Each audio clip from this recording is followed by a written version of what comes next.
But man, you got guys that, and I'm super senior, right? So I'm 74 years old, right? So I'm out there in the upper thing. And they said, and so we got in on Saturday, they were saying one of the guys in our group, sound like a 60-something. I go, wait. I said, okay, no system, okay. You go ahead. I'll go back and play and enjoy it. Not too poor about winning against guys like that. So. That's awesome. Yeah. You had a good time. I did. We'll go ahead and call the meeting to order here. Welcome to the annual meeting and the July monthly board meeting, Huntsville Housing Authority. I failed to note that we were going to do the annual meeting. You had shared that with me that we do it in July, since usually in August, but we're not going to have a board meeting next month. So I'll call the annual meeting to order. And this time, is Commissioner Willie on the virtual? Not at this time, then. Okay, let the record show. I think she's dialing in, so let the record show that we have other four of us commissioners here, and we'll go into our new business at this time, which only item is the election of officers for the coming year, and I would like to nominate Commissioner Lowe to be the president, chairman of the board for the coming year. There's a second. I second. Any other nominations from the floor? There being none, all those in favor of Commissioner Lowe as the incoming chairman, please signify by saying aye. Aye. Unanimous. Congratulations. Thank you. Is there a nomination for vice chair? I'd like to nominate Commissioner Crutcher for vice chair. Is there a second? Second. Seconded by Commissioner Williams. Any other nominations for the vice chairman? Being none, all those in favor of Commissioner Crutcher being our vice chairman for the upcoming year, please signify by saying aye. Aye. Unanimous. Thank you both.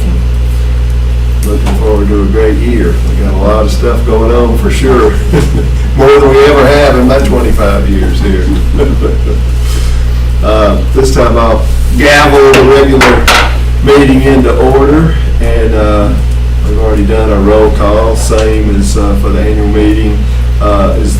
We had received the minutes prior to the meeting. Is there a motion for approval of the minutes? I motion. Previous meeting? Yes, I motion. Thank you, Commissioner Crutcher. Is there a second? Second, Commissioner Lowe. Any discussion or changes or recommendations? There being none, all those in favor of approval of our minutes from our previous meeting, please say aye. Aye. Approved. Any old business to come before the board at this time? All right, we'll move on to new business, and we'll turn it over to our chief executive, Mr. McGinnis. All right. Thank you, sir. We're going to dive into it today with development. We'll go ahead and let Turkisa get started. Good afternoon. Good to see you all. I hope all is well. So, Commissioners, I have 3 items before you today. The first item is an act on a resolution authorizing the Executive Director, CEO, Contracting Officer to amend the Authority's 2022-26 Capital Fund Plan, that's our 5-year plan, and the 2022 Annual Action Plan. And this request is around lead-based paint. So HUD requires PHAs to evaluate, mitigate lead-based paint hazards in compliance with the Lead Safe Housing Rule. These requirements apply to housing built before 1978 and are particularly important to safeguard the health of young children and other vulnerable residents.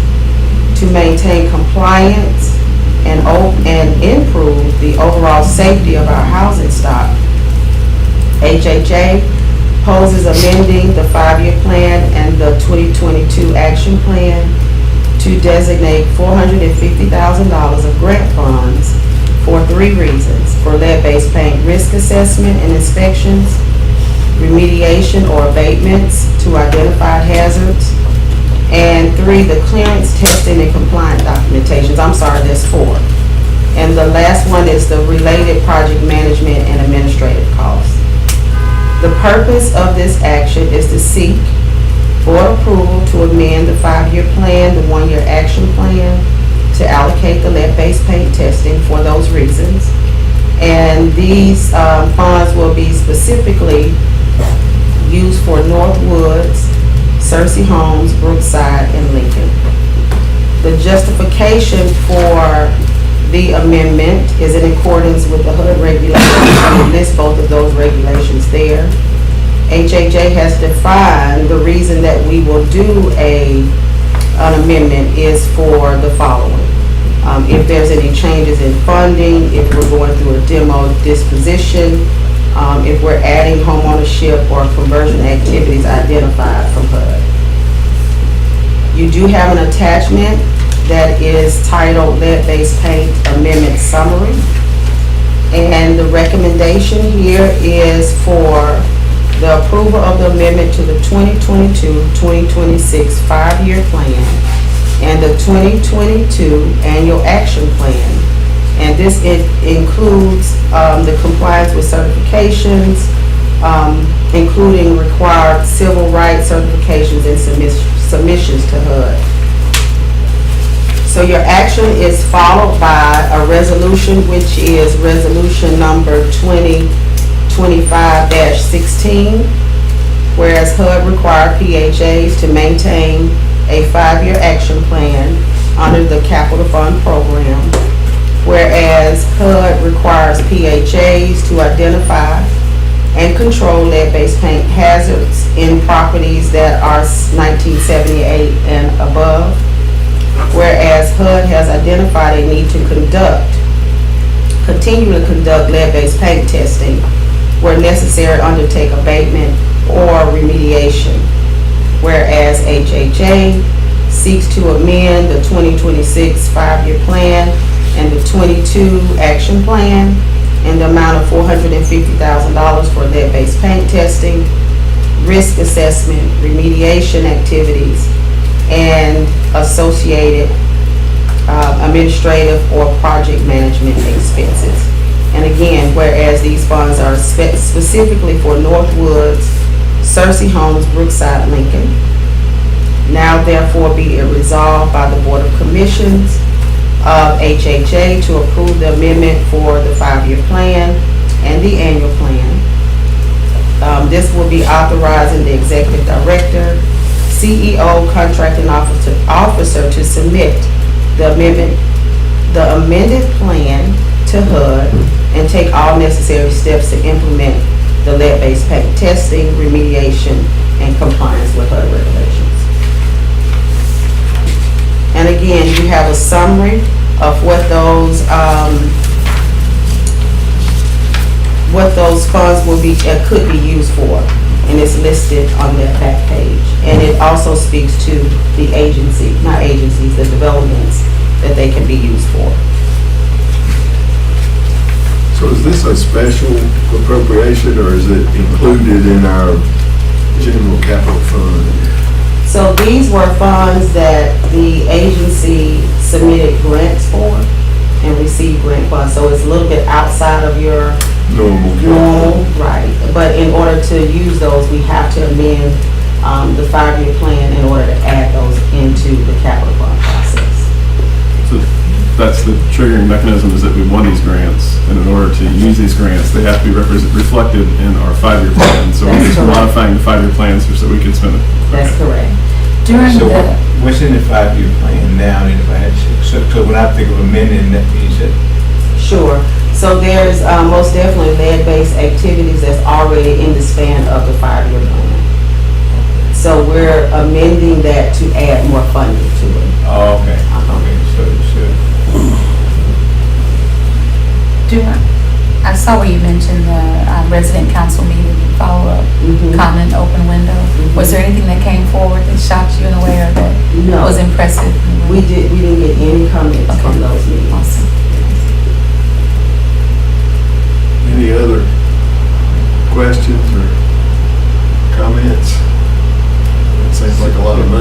Yeah, well, that's what I think that's what we do.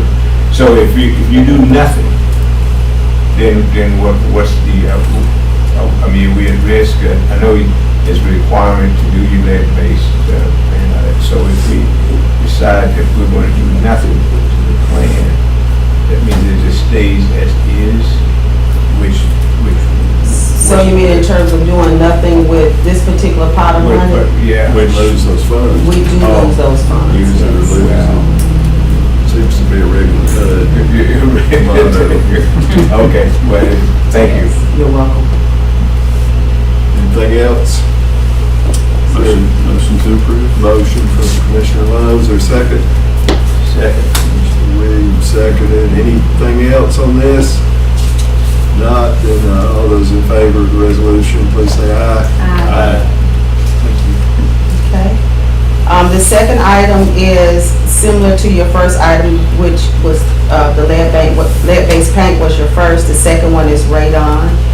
And again, act on a resolution authorizing the executive director, CEO, contracting officer to amend the 2022-2026 capital fund program, and that's a typo there, and the 2022 annual action plan. HUD has issued guidance requiring the radon testing and where necessary mitigation in all HUD-assisted public housing properties. This amendment is proposing that we amend the 5-year plan to include 3 things, which is professional radon testing, mitigation services where radon levels exceed safe thresholds, and associated project management and administrative expenses. The purpose of this request is to seek board approval to amend the 5-year capital fund plan and the annual plan to allocate $210,000 for the radon testing, mitigation, and these funds are specific to Brookside, Lincoln, Northwoods, Todd, Scatter Sites, Legacy Hills, and Stone Manor. The justification is again the same as it was for the previous lead-based paint. We're now getting funding, and so we have to amend that plan to add the funding. You have the radon amendment summary. The recommendation is for the approval of the amendment to the 2022-2026 capital fund plan and the 2022 annual action plan, including the execution of certifications of compliance with the related regulations, including the required civil rights certification for submission. This action request is followed by Resolution 2025-17, whereas HUD requires PHAs to submit and maintain the 5-year plan under the capital fund program, whereas HUD mandates radon testing and mitigation in public housing properties, whereas HHA recognizes the need to ensure the health and safety of residents by implementing radon testing and mitigation across all properties. Whereas these funds are specific to Brookside, Lincoln, Northwoods, Todd, Scatter Sites, Legacy Hills, Stone Manor. Now therefore be it resolved by the Board of Commissioners of the Huntsville Housing Authority to approve the amendment to the 2026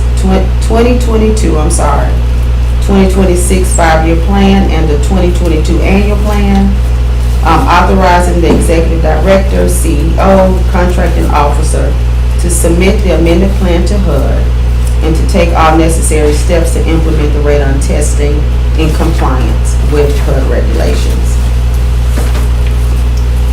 Thank you. Any questions for Ms. Coleman Lacey or Director McGinnis on this?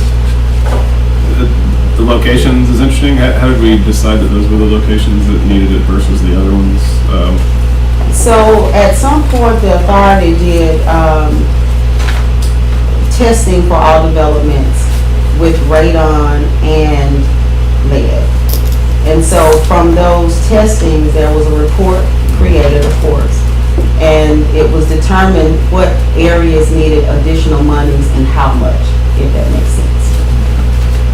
The additional money is for mediation that we estimate, or just for the testing? Testing, all of the above, even in terms of the mediation, if possible. Now, we do understand that your $210,000 isn't gonna go far. I have to say, that may, and that's the point. So if you enter a situation where you do the testing and then you identify some elevated areas and it needs to be remediated, then what do we have? We have to come back and Mr. McGinnis has to give us some more money. Well, we would hope that we wouldn't find elevated Well, I know that, testing, right? But with that, Yeah. the testing is continual, so it's just not a one-time thing. Right. We do this sometimes on an annual basis, 5-year basis. So the funding will eventually absorb in a. Right. Right. Anything else? Yeah, one more. I guess the capital plan's through 2026, so we don't see any problem. We just said that maybe over time we'll hit that cap, but I guess we have limited time given the capital plan being through 2026. Okay, Is that a so, concern, or do you think we'll spend it with no problem? no, I think we will spend it with no Okay. problem, just based on the activities that we already have going on now. So right now, we're in the process of doing lead-based paint testing and also radon mitigation. So with the continual assessment of it, it will be coming up quick. Does the grant timeframe match our planned timeframe, or does the grant extend beyond it? No. Then we just put it into the next one if we needed to, right? This is why we're bringing it to you guys now, so we can make sure we meet that timeline, The grant the expenditure? grant Okay. expenditure timeline, yes, sir. Anybody got anything else? Is there a motion for approval of the resolution? Motion for approval? I'll second. Second, Mr. Crutcher, Mr. Lowe made the motion. Any other questions or comments? If none, all those in favor, please say aye. Aye. Unanimous. Thank you. Okay. My final item is an act on a resolution authorizing the executive director, CEO, contracting officer to sell the excess land at Gateway Place. HHA seeks board approval to sell 0.5 acres of excess vacant land within the Gateway Place development. And the sale will be to the Huntsville Hospital System. You said 0.85? Yes, sir. Okay. HHA has determined that the sale of the parcel is in the best interest of the agency, its residents, and the community. HHA has received an offer from Huntsville Hospital to purchase the 0.85 acre parcel in the amount of $680,000. The impact will be a gain for the authority in that amount of $680,000. So the recommendation comes in the form of asking for the executive director, CEO, contracting officer to approve this resolution. What will the restrictions be on those proceeds?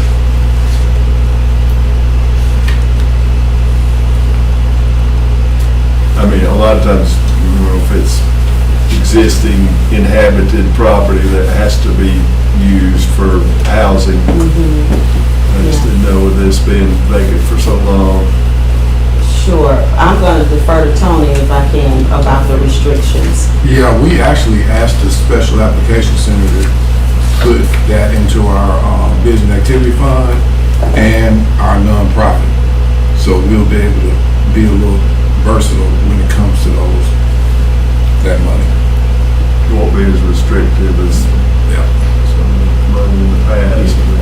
Let it sit in reserves and it's restricted just for acquiring new housing or renovating housing. Yeah, we actually asked that in the application and they approved it, so. And this is we recently had this property appraised pretty recently to come up with this value? Unfortunately, it went down from where we had the first time. That was real strange. But the property's in a flood plain, we couldn't build on it, and it's, sits right on that creek, so I guess that's a, How much did it go down? About $180,000. I think we first appraised it, when I first got to the agency, I think it appraised for $840. And we went back to the same person and it went down. And then we went to another person, it was lower than that one. So, no, we got two appraisals. yeah. So, It doesn't seem possible. You wouldn't think in this area with, property and land and stuff. Built the federal courthouse right across the street, county quarter to it, and there's no other property much down there, but like, again, we are encumbered by the flood. I think it's like flood plain right there, some more serious flood zone, but any other? And just, and getting this off of our books, how do you see that influencing things overall with the properties that we have? Because you're gonna sell this, you get it off the books. I know you talked before about what properties and how we manage property, and what we do with them. So there will be some influence on your overall portfolio of property, right? yeah, I mean, we've been trying to do this now for a minute. So, it was just really unusable space. And so it'll have an impact on, cash, but as far as, Property value. I don't have to cut grass anymore. And so not that it matters, but this is a different thing, but Huntsville hospitals wanted to, have they, parking. oh, okay, yeah, I think I've heard that. Okay.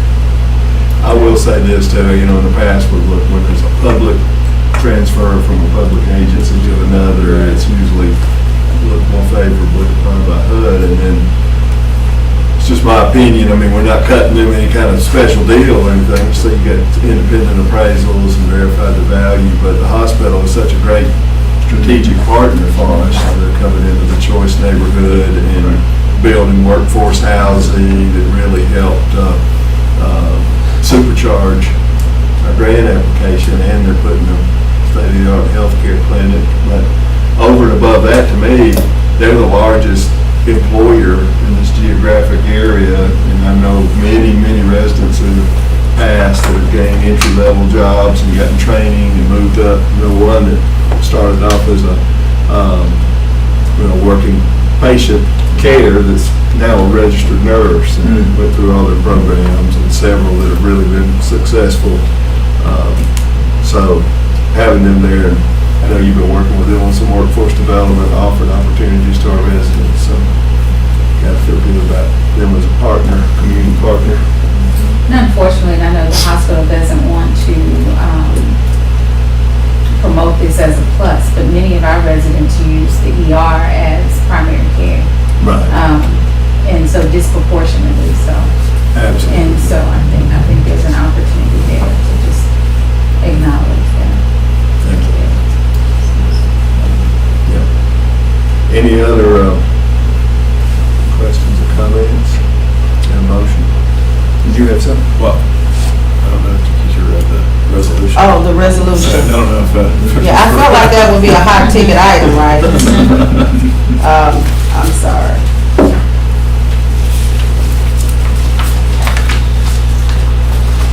We don't need to have the whole resolution.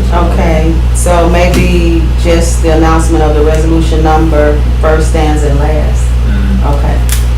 So this action is followed by resolution number 2025-18, whereas HHA is the owner of approximately 0.85 acres of vacant land located within the development known as Gateway Place.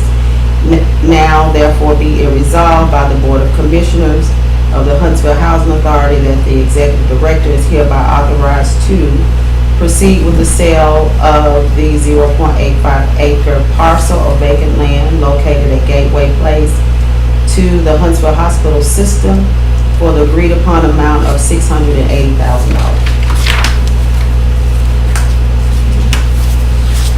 All right, thank you. Anything else? I have some pause with the reduction of value on the appraisal, but it is what it is, and Ms. McGinnis said that there was 2, but I think it's important that I know that I do have pause with that reduction, because nothing else is going in that direction. So I just, things like, is there a conflict of interest for the appraiser? You know, how did this happen? I mean, it just seems so oxymoronic that over time it would go down, but I won't let that be a stopgap. I think they are a solid partner. But I do have some pause in just that reduction in appraisal. So once again, we had 2 independent appraisals by MAI appraisers, I guess, certified. And this was the higher number. You feel, you don't have, you have no reservation, you feel? Yeah, but I think the pros outweigh the cons in this situation because of what they are going to be doing otherwise, and different partnerships that we're developing with them. It was surprising. I mean, yeah. Yeah, I agree.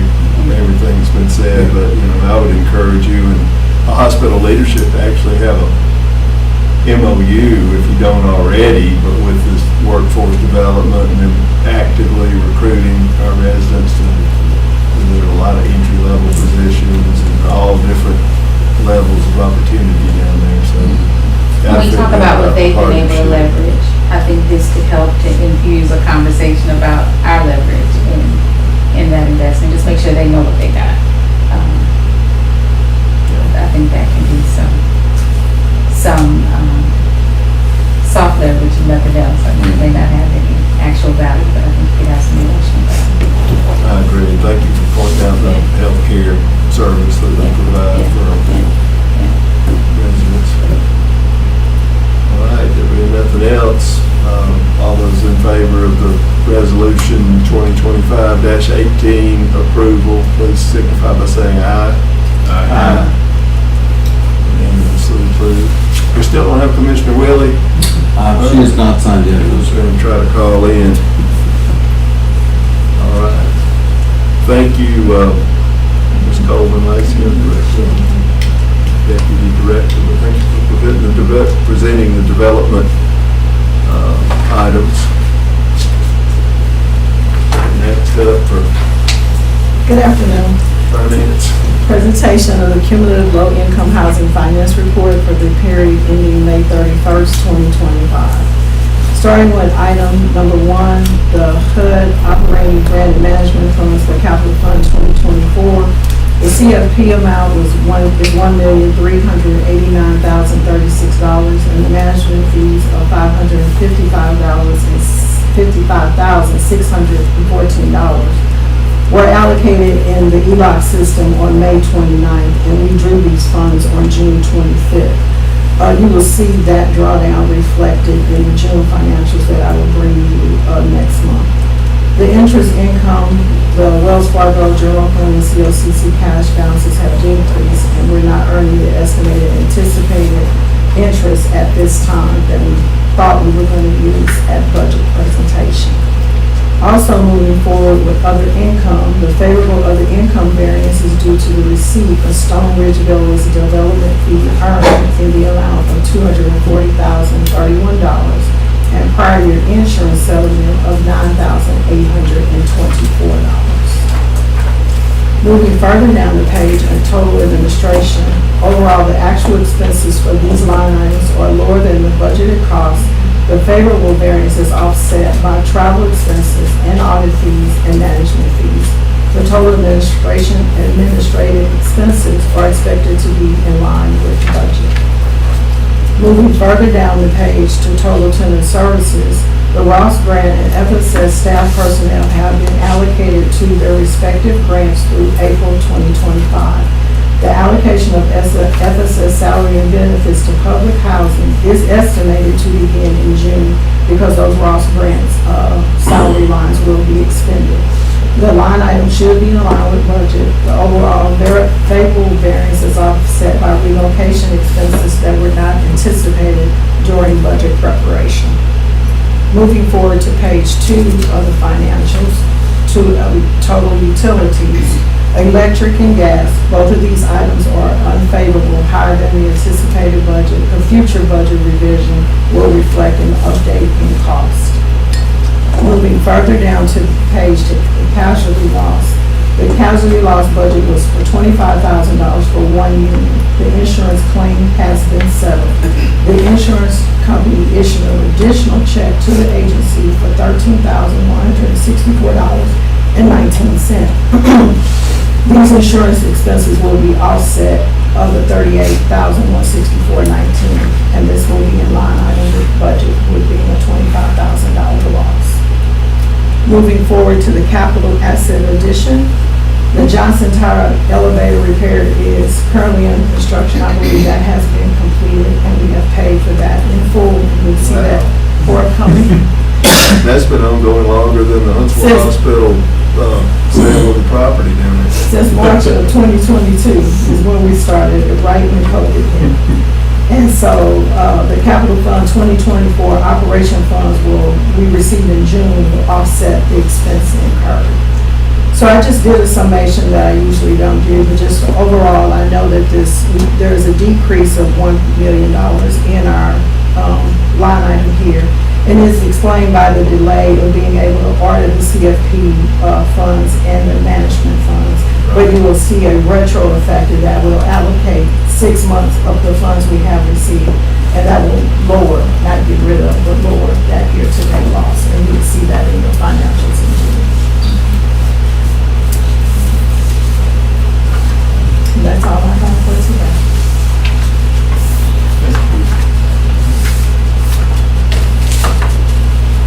Any questions? What is our total? First off, can you explain how the utility allowance works and our residents' utility bills are paid? I didn't mean to blindside you. I was going somewhere with this question. Okay, utility allowance, the residents are given a utility allowance, that's a computation when we determine their rent, that's part of it, and we send utility allowance payments to the utility company. Now, you have some sites, like Site 4 used to be a negative rent site because the utility allowance was greater than the amount of rent we would collect.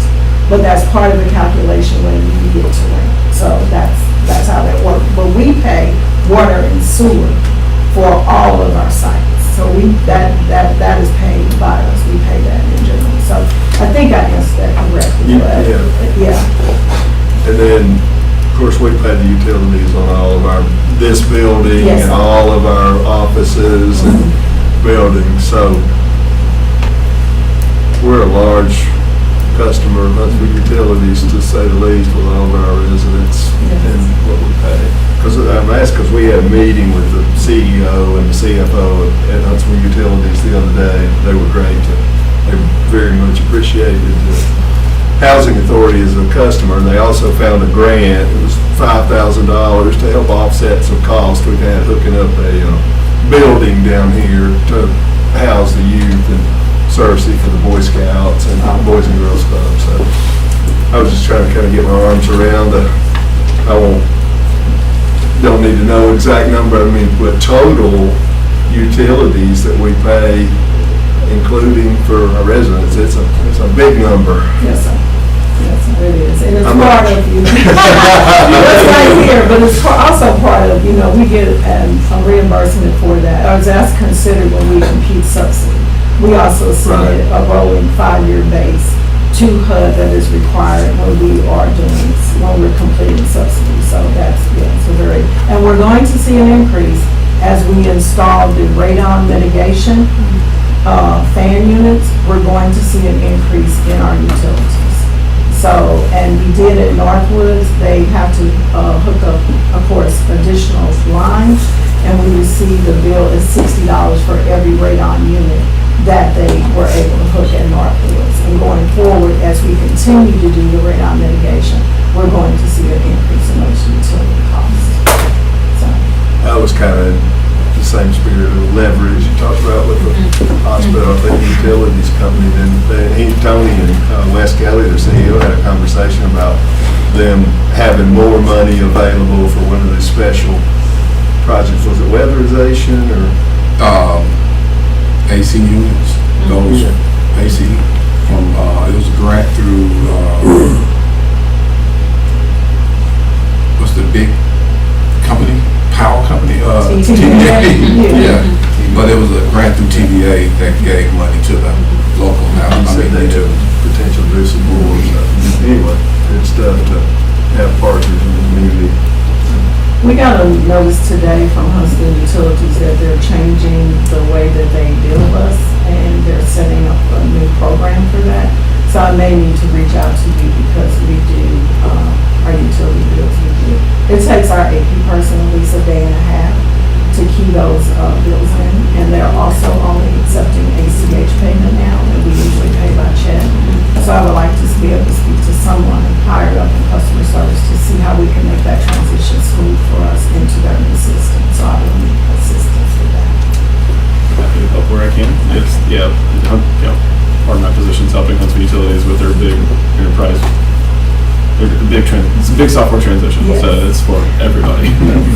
Thank you. Massive. All right, anything else? Thank you, and we will, go back to our agenda here.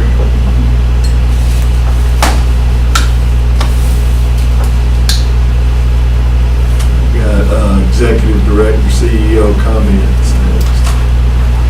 I'll start by saying that, Terkeisha's been doing a great job of working with the hospital and the folks who are trying to buy Mahogany Road. It's been a process, but hopefully we'll not only have the gateway lands, but we're closer to offloading those units at Mahogany Road as well.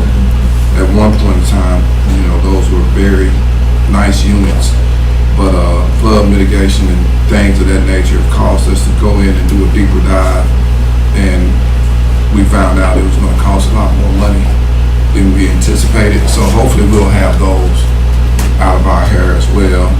And then, Teresa talked about the budget and us not being able to draw funds from the capital fund. That's kudos to our finance team for even having that money available to make ends meet, because most organizations wouldn't have funds for the capital fund, and you kind of would have been put in a bad situation. I told you all last month about HUD coming in to give us a day and a half to do our CMAP audit.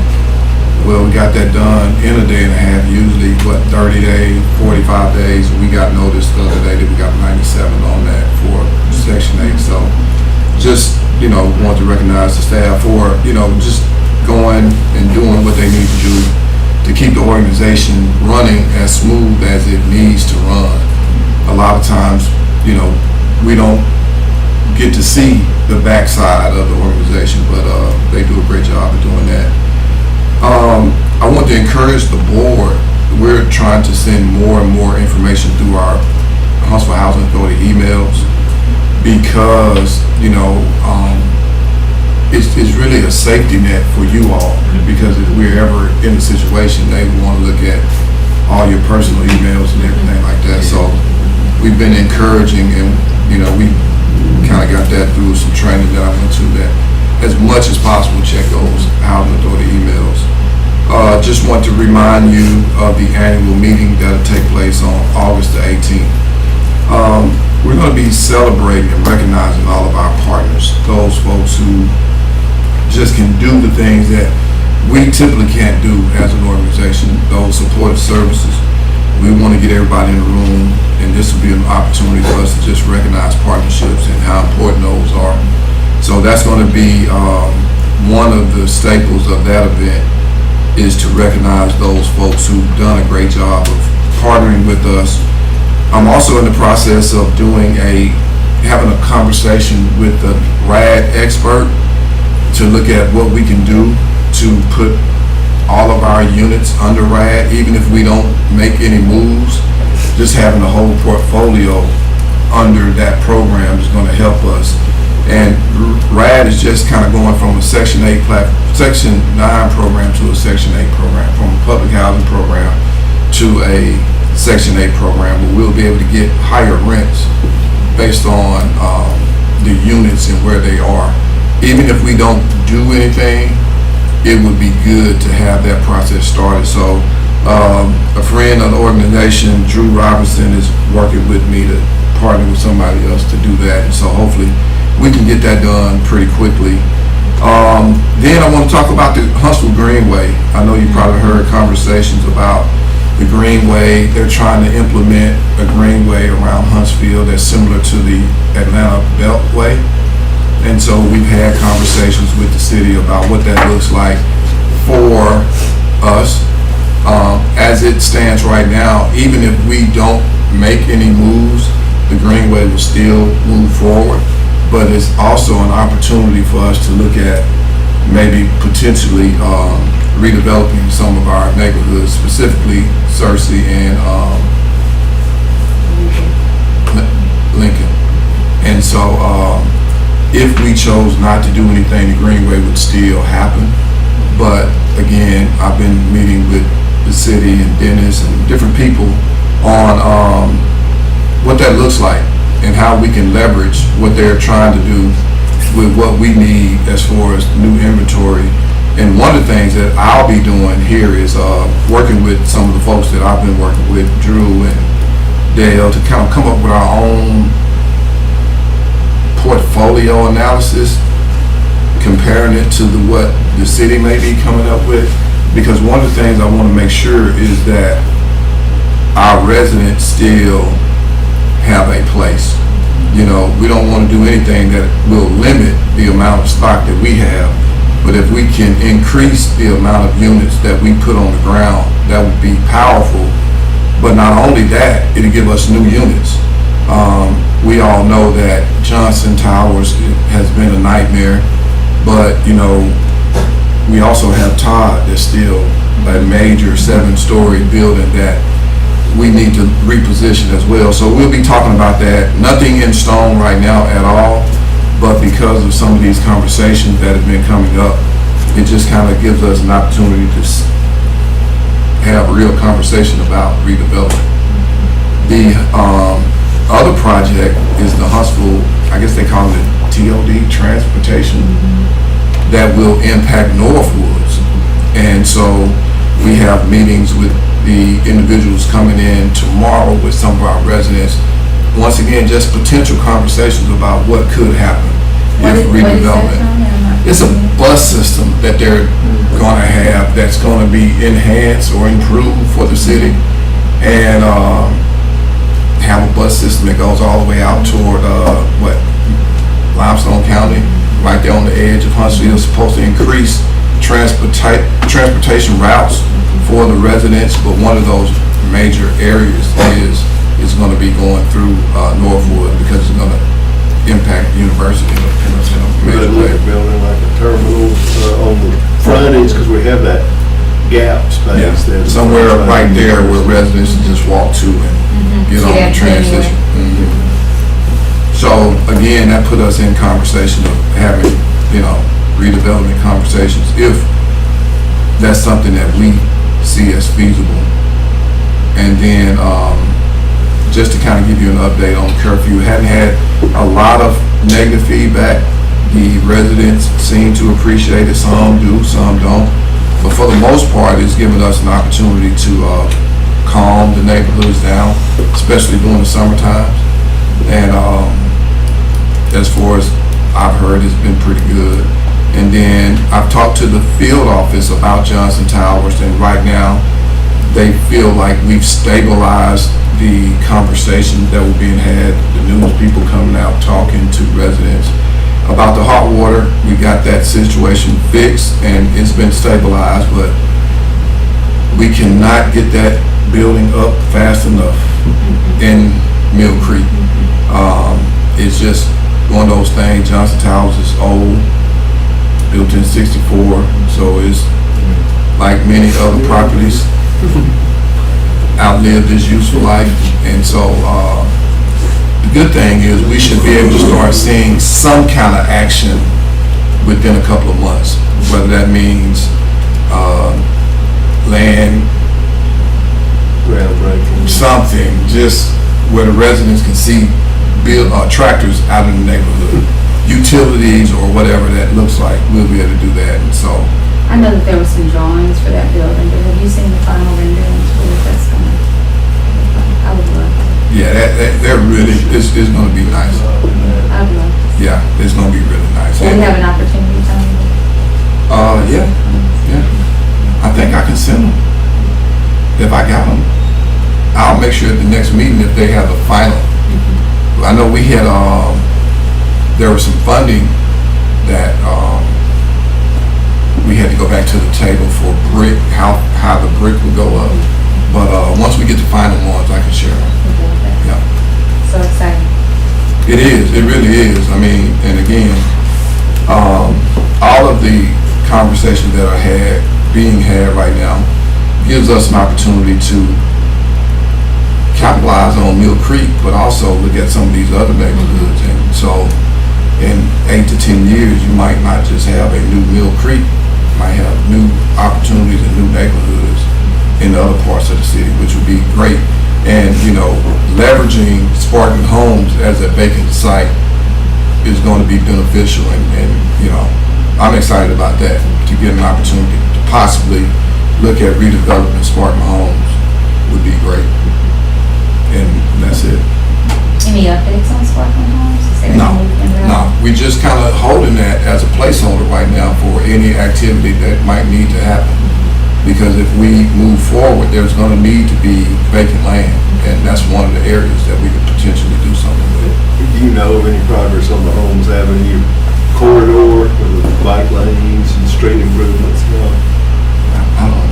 Because the Sky Bridge to span over to west of the Parkway, that seemed to be a real catalyst for the North Huntsville Greenway conversations. Once that's built, they'll want to connect the Greenway and go all the way to Alabama A&M on the north, and I assume the Tennessee River on the south. So it's going to be amazing.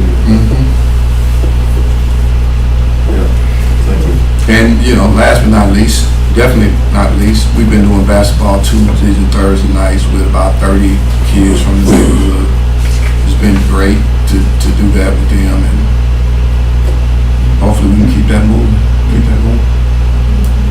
Thank you for doing that. I've been out several times, and Mr. McGinnis is on the court with the young men and teaching them how to play basketball. He had a lot of clinics and fundamentals. Just girls, I think. I mean, Right just now, guys. Just guys. yeah, just guys. We have a guy, Nick Jones, coaches middle school girls. We were going to try to get the girls involved, just couldn't get them enough. So hopefully next summer we'll be able to incorporate Is everybody. that a funding issue, or is it just a time and space? Just timing, because what happens with middle school now, they're playing basketball all the way up until the end of June. And by that time, everybody's done. They want a break. Yeah. So only the people who really want to continue to play, those are the kids that we're getting right now. Thank you. Do we have anyone signed up for public comments today? Commissioner comments? General Williams? No, I just have, I was just looking back at my notes and the things that we got going on, and the report that we received. I think it's very encouraging, although like you said, you got some issues that need to be worked, but it's not like you all are going at it with the full force of the staff. So I'm all right. And they just fixed my You got your tablet my fixed. tablet up and working, so I should be able to get my email. Good. Get to them anyway. They was always there, I just need to get to them. That's it. You got any anything, Commissioner? No, I do appreciate the reminder of using this email. Yeah, got to wait a little bit. The machine's up and running. I was looking over it last night and noticed that I hadn't read 3 or 4 emails from you guys. So it's something that's definitely going to be a priority. So. Mr. Crutcher?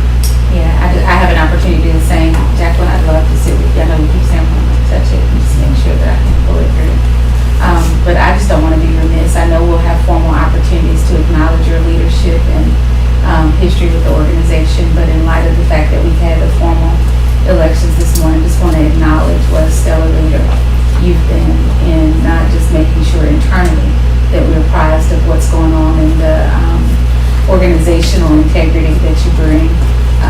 And I don't know if that's the right word, Larry. I heard you use a phrase that I like better than organizational integrity, but the awareness of what has happened long-term within the organization is invaluable. And so we'd just like to go on the record just really acknowledging the gift that you bring to the organization. All right, anything else? Appreciate that, and I won't say much. I probably couldn't talk about a fraction of the good things I've seen going on in this summer, but with the kickball tournament and the big event at Calvary Hills last Saturday with the Generosity Foundation, just had a major community festival out there, and seeing what's going on in the Boys and Girls Clubs and with the Scout program, everything's just at capacity, just overflowing in all of the facilities for the youth. So much going on, great field trips and opportunities for our kids, and but like I say, I miss a lot. We've got a block party day after tomorrow, Wednesday, that Mr. McGinnis arranged, and a lot of the stakeholders are going to be there. And the primary purpose is to register the kids for school in L.R. Patton, maybe some from Butler Terrace too, but specifically L.R. Patton. You know, we had the two shooting fatalities that were sort of a motivator for the curfew, but the neighborhood seems to have quieted down quite a bit out there. I don't know if you've seen much criminal activity, but things seem to be going pretty well. So this is going to be Alabama A&M, Huntsville City Schools, Housing Authority, Boys and Girls Club, Friends of 400, everybody kind of coming together, trying to have a fun block party to get the residents out, but particularly get this kid signed up for school and signed up for the after-school program at the Boys and Girls Club at Seminole. Lots of good work's going on out there for sure. Anybody have anything else at this time? If I may. We'd be happy to hear from you since we're, Thank you, sir. we appreciate your effort to come out and visit today. Thank you. So am I limited to just what's on the agenda as far as saying something, or do I need to stick to the agenda? You're supposed to, but I don't. Yeah, if you'd like to mention, go ahead. Yeah, I mean. Yeah, if you have some questions, we may not interact and have a discussion here. If you can keep it brief, but let us know what your issues are, and then we'll see about getting an appropriate person to. Well, first off, I want to thank Mr. McGinnis' staff for addressing my concerns over the past few weeks, and I appreciate that, sir. But our garbage was reduced from twice a week to once a week. Could you introduce yourself? I'm Robert Collier from the Northwoods community. So we only have one-day trash pickup now. So the result is there's trash all over our streets now because they don't have nowhere to put their trash. It took 2 days to find out who was responsible for our trash, and your office did find out what was going on, so thank you. But we still need to get a flyer out and let the residents know when their garbage is being picked up, because they're just staying out there full. I was hoping we could get a flyer out to the residents letting them know Tuesday pickup, no more Tuesday, Friday pickup. So that's become an issue. As far as the money for the sale, I don't know nothing about how y'all do finances, but an ongoing problem at Northwoods is the bushes are overgrown and outgrown, and it looks terrible. Even though they mowed grass, the bushes are just overgrown, and weeds are starting to go up the poles on people's houses, and parents are really, really concerned about their kids being around the overgrowth and so forth, and that's a concern. Thirdly, I don't know when the last time the roofs were clean and clear. They're cluttered with sticks, and we even have grass growing out of the gutters. When I speak with the resident presidents, we all want to remain relevant in this city, especially on University Drive, and we want our neighborhood to look fantastic. And they asked me to bring these concerns to you guys. They started charging us $21 a month for pickup of garbage twice a week. And now it's been reduced to $1, but no one seems to have answers to, are you going to reduce our bill now? It seems to be in a continuous circle. And those are just a few of the highlights that we have some lights out that House Utilities is supposed to be responsible for, I think, but they're out, and it seems that no one knows why all of a sudden they're not burning anymore. So I'm just bringing these concerns because sometimes I think you guys need to hear from us that are living in these situations, and we want our neighborhood to look good. We really, really do. Thank you very much for your Thank you. participation and leadership. Unfortunately, our commission, we have a commissioner that is a resident that's designated. Ms. Willie's not here today, but I'm sure Mr. McGinnis and his staff will address concerns. I know we work really hard to keep the properties up, and I know we've had a lot of rain this year too, so it's hard. It's been hard. Probably been hard on the landscaping side. But And really, I try to drive the properties every day. And I know that's frustrating, but with the, I don't know, I wasn't here last week, so I don't know if it rained last week or not. But it's rained at least 2-3 times a week since those guys started cutting grass. So the good news is the grass is growing, the bushes are growing. Bad news, they just can't keep up like they should be able to. But, you know, I really believe they're doing the best with what they can do with all the rain that we've gotten. So hopefully we'll be able to get caught up because of all the rain. And then the trash cans, I've been on a wild goose chase myself trying to figure out who's responsible. Yes, sir. And I think we finally got to the Republic is who picks up trash, Yes, sir. and the city signs those contracts. And so I'm not sure why they went to 1 day a week, but I would say this, with the addition of our trash truck coming through once or twice a week, we should be able to handle the pickup of the trash if everybody understands what should go into the garbage can. Yes, sir. And what should be put on the side of the street. Because, I mean, I know that's a dramatic change, but we have several opportunities for trash to be picked up, not garbage. Yes, sir. And I think we're supposed to have a meeting with John Hamilton about that. Because not only is it bad, the trash cans look bad. Yes, sir. They look horrible. And so we're trying to get new trash cans in all the neighborhoods. and there are a lot of challenges. I've been out at L.R. Patton, Butler Terrace, when HHA employees were picking up the trash overflow.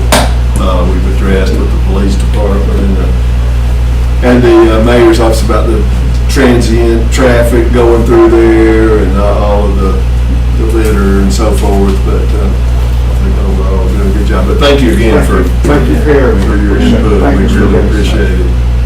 And let me say this too, we talked about police officers just a little bit. We probably have one of the best community officers we've had in a long time. I say that and I can't even think of his name. Officer Wooten has done a great job of understanding what we're trying to do as it relates to community policing. Whenever we call him, he's there. He's sent a few guys out to the summer league, and the guys that he sent out have been pleasant. And this is coming from a guy who grew up in public housing that really didn't like officers getting that involved. But when the guys did it right, they did it right. And we're finally starting to get people to really feel like they're trying to make a connection with the community. And so that's been refreshing. We're gonna have opportunities to acknowledge the individual that, part of the process. To some way, let, whether it be just him or whether it be his department, really know Now- what we, Yes, we acknowledge them with that big check we write to them. Will they be invited like as a partner? Yeah. Should be. Yeah. Yeah, Chief Giles has been really Yeah. responsive as well, I'm sure. It's coming from the top, so. All right. No further business, we'll stand.